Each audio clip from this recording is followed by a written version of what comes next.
मामा नमस्कार. नमस्कार. तुमचं पूर्ण नाव आणि पत्ता सांगा. हनुमान गोविंद मधने विरवडे, तालुका कराड, जिल्हा सातारा. मी आता 2 दिवसापूर्वी आपल्याकडे म्हशी खरेदी करण्यासाठी आलेला होता. आलेलो होता. त्यातले एक म्हैस खरेदी केलाय. किती टाइम दूध बघितलं, किती लिटर दूध? 3 टाइम दूध बघितलंय. किती टाइम? 3 टाइम दूध बघितलं. किती लिटर दूध दिले?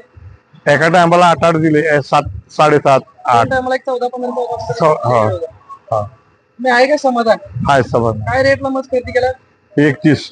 1,30,000 रुपये. 31 ला. ठीक आहे, ओके, धन्यवाद.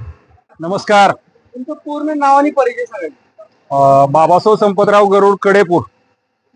तुम्ही दादा आता म्हशी खरेदी करायला आलेला होता. टोटल म्हशी खरेदी कधी किती होती आपल्याकडे 2 दिवसापूर्वी? म्हशी जवळजवळ 70-75 म्हशी होत्या. त्यातल्या तुम्हाला म्हशी पसंत पडल्या का? आमची क्वालिटी कशी वाटते? क्वालिटी एक नंबर आहे आपली. म्हशी सगळ्यात चांगले. एक नंबर क्वालिटीच्या द्या. तुम्ही आता किती टाइम दूध चेक केला? 3 टाइम चेक केलंय दूध.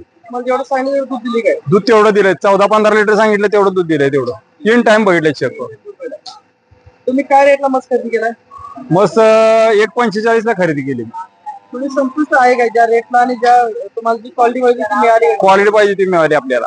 काय तुमच्याकडे जास्त पैसे घेतले असते तुम्हाला? नाही जास्त नाही. चांगलं दूध चांगली देते ना. तरी आमच्याकडे आल्यानंतर शेतकऱ्याची राहण्याची सोय जी आहे, तुम्हाला काय व्यवस्था वाटते? राहण्याची सोय म्हणजे असं आहे की लॉजवर चांगलं जेवण, राहण्याची सोय सगळी चांगली, फ्री मध्ये. काय दुसरं काय म्हणजे खर्च बिर्च कुठला काय नाही अजिबात. ठीक आहे, ओके. Okay okay. तिकडं आज जाऊ तुम्ही पहिला.